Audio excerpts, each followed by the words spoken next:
So poorly. Not only did we lose 10 million jobs, we were pitted into a hunger game against our neighbors to find toilet paper. That's how bad it was. So now, I suppose it wasn't too bad, thinking back to that economy.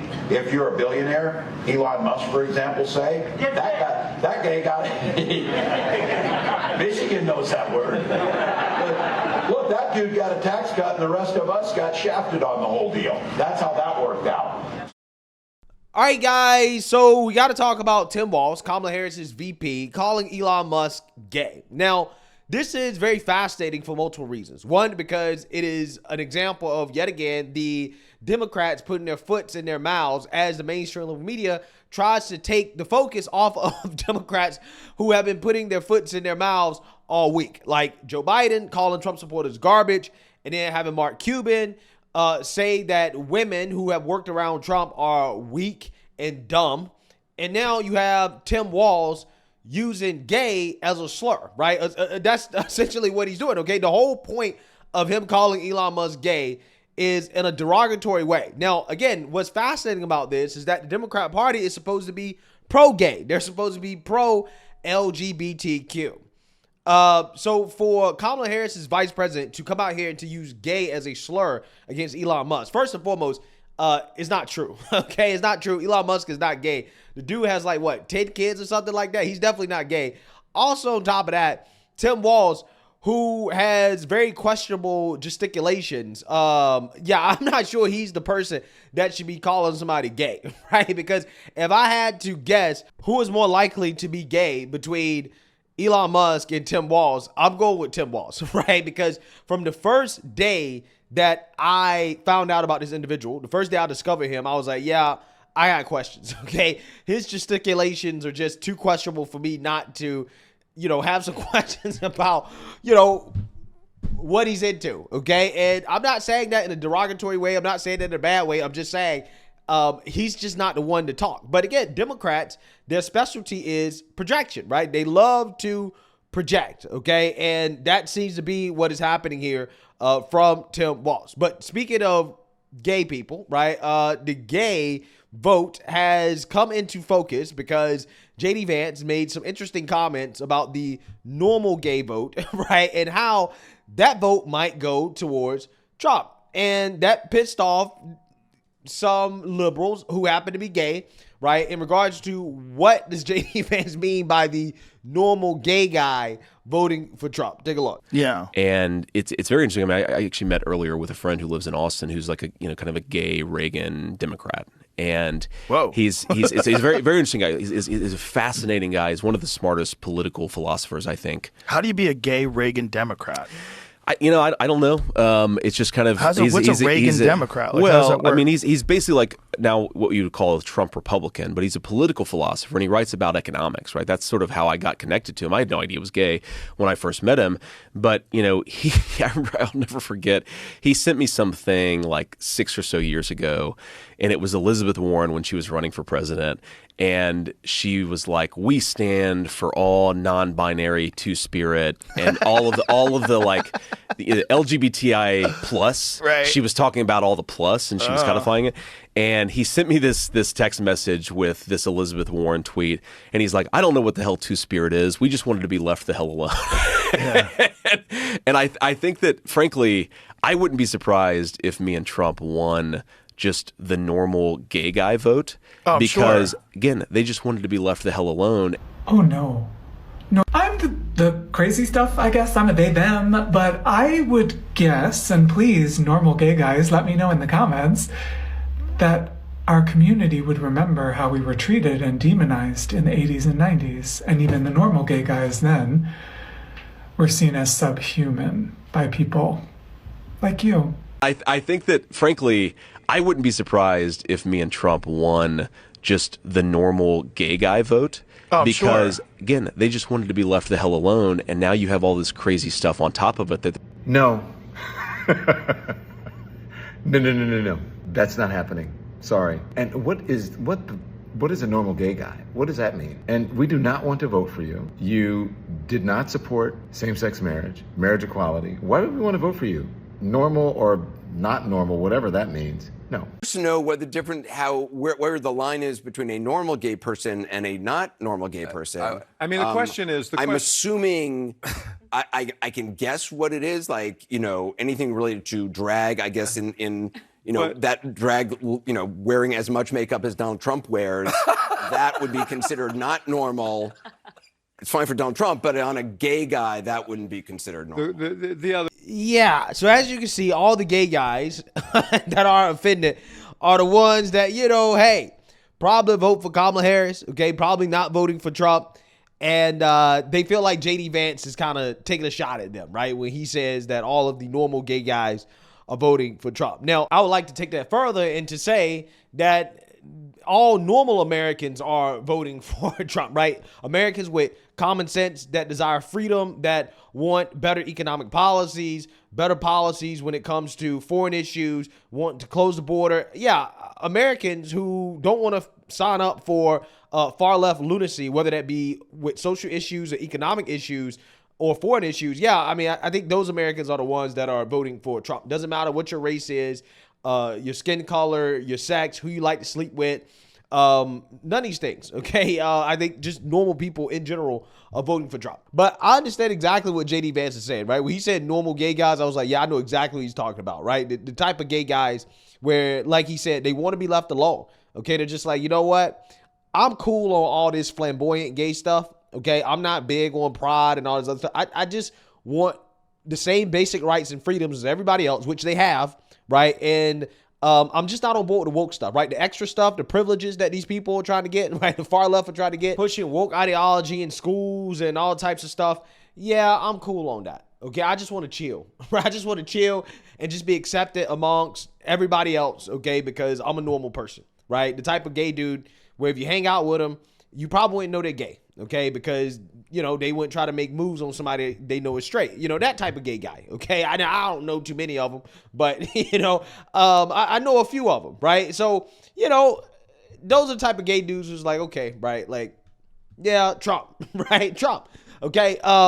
So, yeah, I mean, clearly, J.D. Vance pinched the nerve, and he also pinched the nerve doing this interview when he talked about men who are voting for Trump, or men who are more conservative versus men who are more liberal and vote Democrat when it comes to testosterone, which is a conversation that I've had a lot on this channel. And this conversation took place on Joe Rogan show with J.D. Vance, and I found it to be fascinating because once again, it struck a nerve with those on the left. Take a look. Well, Zuckerberg has gotten really into mixed martial arts. He's gotten really into jiu-jitsu and really into training. And there's very few things that will turn you into a conservative more than martial arts training. Like there's no way to get ahead other than hard work. Well, have you seen all these studies that basically connect testosterone levels in young men with conservative politics? Oh, yeah. So maybe that's what's going on. Well, there's a certain amount maybe that's of why the Democrats want us all to be, you know, poor health and overweight, is because that means that we're going to be it means we're going to be more liberal, right? If you make people less healthy, they apparently become more politically liberal. That's an interesting observation. Well, I think there's like socially liberal, like live and let live, do whatever you want as long as you're not hurting anybody, which is really what I am. And then the reality these labels get all confused, right? Yeah. And this is where it gets sort of conflated, like the reality of hard work being a virtue. Yes. And this has always been a conservative idea, is that you're really supposed to like make your mark in this world and get up in the morning and work hard, and you should be proud of that. Yes.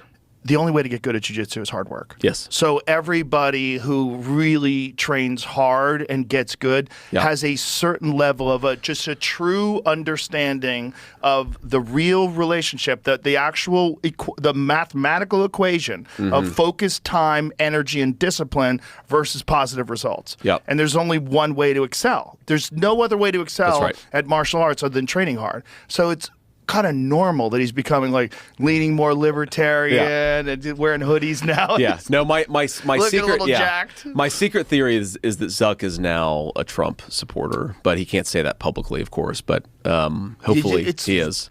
Really difficult to say that now. That's So I actually looked up the studies that he was talking about, and they are very interesting. They don't exactly say what he's saying they say. So, for example, one study... Imagine that, yeah. They are interesting. So one study found that giving men shots of testosterone made them more selfish in games of reciprocity. Another one found that men with bigger muscles became more anti-redistribution of wealth, which is a conservative. And then one covered in The Atlantic found, interestingly, that bigger muscles made rich men more right-wing, but poor men more left-wing. So there's something to the impact of hormone on power. You know what? That really is. For being so smart, J.D. Vance says some of the stupidest, disconnected stuff I've heard on the campaign trail. I got to imagine this might be a little bit funny, but not really. There's a lot of folks on Donald Trump's team that shakes their head and is like, "What in the world? Why is this even coming up? Yeah. Actually, it's a bunch of silliness. But to your point, Abby, your comment a moment ago that got me when you said he's coming after the men too. I think J.D. Vance has mommy issues. And it's been fascinating for me to watch the way this has played out on the campaign trail. And because of those issues, he has subjected women across this country to all his bad ideas and all his bad policy. Maya Angelou once told me that processing pain without perpetuating pain is rough business. So if you got mommy issues and you make everybody else in the country subject to that, that's a real problem. But to your point, now he's coming after the men. I remember an episode of This American Life years ago where the staff all took testosterone tests. And when the results came in, the male host of that show, Ira, had the highest testosterone. And the executive producer of that show, a woman, had the highest level of testosterone, which suggests to me that this conversation. That the big dogs just rule, male or female. I have the learned big a lot dogs of rule. interesting things. All I can tell you is that if you've got Arnold Schwarzenegger, David Bautista, Samuel L. Jackson, I could put a bumper sticker that says, "My supporters have more testosterone than your supporters." Really quick. Coleman suggested, the data varies, right? But there is some interesting data that suggests more younger men are slowly leaving the Democratic Party. And Tavis and I have actually talked about this on his program. And they appear to be, ideologically speaking, moving more to the right. I don't think that's a Trump issue. I think it's a cultural issue. Yeah, so what I find to be interesting is how clearly there is a double standard in regards to what liberals are allowed to say on CNN versus what conservatives are allowed to say on CNN. Because Ryan Gordusky got banned from CNN for implying that Mehdi Hassan is a terrorist.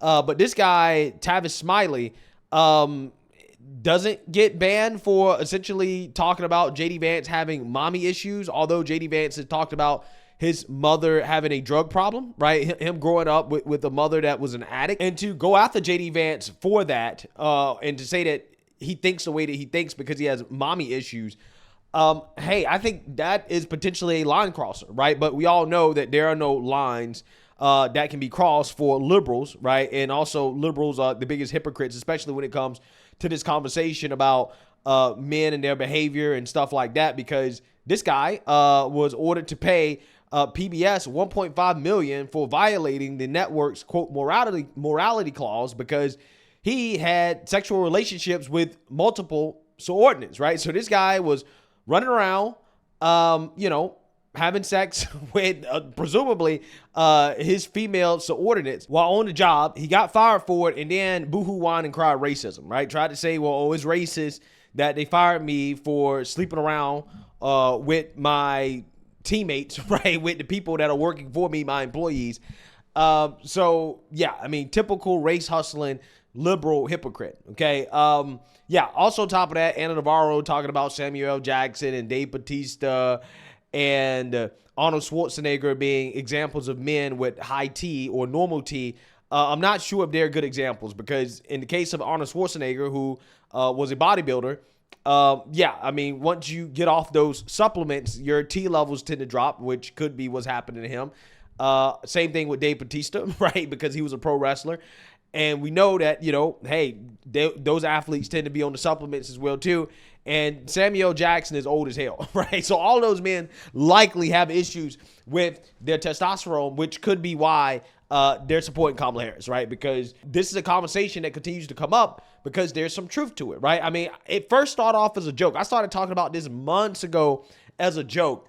But the pattern that I've noticed is just undeniable when it comes to the type of men that are supporting Kamala Harris, okay? They just tend to be more feminine in nature. In fact, that study that Tavis Smiley brought up during that conversation, in that testosterone study, all of the men had chronically low testosterone, right? These were all liberal men. And I actually did a show about this not too long ago, in which I'm actually going to play the clip so you guys can see the results. One notable difference between the men and the women, although none of the women wanted to have much testosterone, Alex, Todd, and I very, very much wanted to win. Jonathan claimed he did not want to win, but none of us believe him. And Rakoff also said that he had no interest in winning at all, but then proceeded immediately to talk smack about his opponents in a very competitive way. And that was the state of things when we got our results from the lab just 2 days ago. All right, well, it is 2 days before our broadcast day as I record this. Our entire staff is on mic, plus contributors David Rakoff and Sarah Val in New York. Hello, all. Hello. Hi. And now for the results. I am opening the envelope.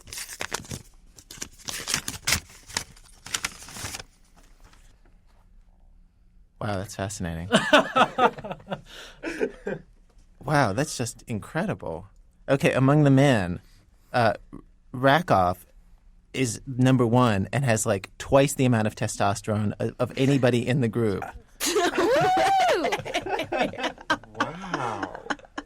Wow. This can't be. I told you. Correlation with baldness. I voted for you, Rakoff. Oh, everybody's trying to get in with him now that he's number one. Then in order, the men are, it's Rakoff, then Alex at number 2, then me, like a point behind you, Alex, then Jonathan, and then Todd, all very closely grouped together. Wow, but Rakoff has twice as much. As any of us, the gay Canadian Jew living in Manhattan. Okay, we really have to dispense with the Canadian. But actually, that is non-corollary. Believe me. What are the numbers exactly? What is it for? What's Rakoff and what is Rakoff is 274. You're 144. I'm 140. Oh my God! When I looked at the women's results in the envelope, even though she is 7 months pregnant, Julie was on top, as we all suspected. Well, that's hard. That's hard. It makes me feel really bossy and aggressive. Now, did they say that the pregnancy would affect it at all? Alex, she says trying to make sure you get in that whole girly pregnancy thing. Yeah, the fact that I'm able to bear children, the greatest gift a woman can have.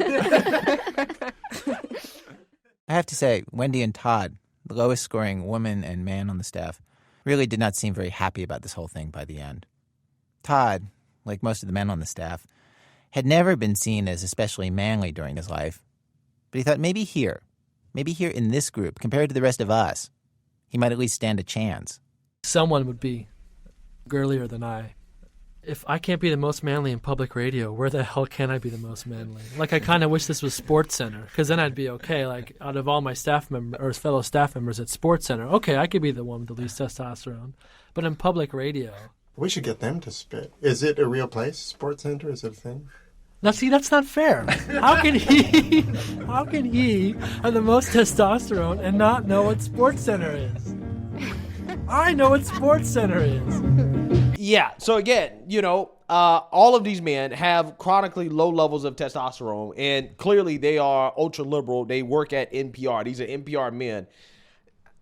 I think there's something to it, man. I think when you see people like Jeff Bezos and Mark Zuckerberg who have had a masculine transformation, okay, over the years, it seems as if their political ideologies have evolved as well, too, along with their personal transformations in masculinity. I just think that there is something to it. I think there is a correlation there, and it's something that I want to see more studies on, right? I want to have more information about this because I really do believe that there's no reason, like there's no logical reason why a straight man with normal testosterone should be voting for Kamala Harris, okay? And I personally believe that men should be voting for Republicans and conservatives and Trump at a 80-90% clip, right? The same way that black people vote for Democrats, although the difference is there's no actual reason why Democrats should be getting 80-90% of the black vote. They just get the black vote at that percentage for whatever reason. I don't know. But,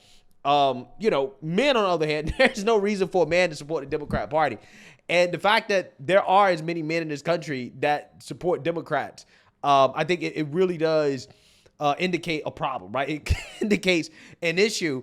And if you look at the decline in testosterone levels that we have as a society, right, among men, also with the correlation of society becoming more overweight, I think that that's a big issue that has to be addressed. And this is why I'm excited about Trump's initiative when it comes to Make America Healthy Again, along with RFK and his former running mate, because I think that's one of the best ways that we can help this country, which is to help people become healthy again, right? And if you help men become more healthy on average, then I think testosterone levels will increase again or start to increase.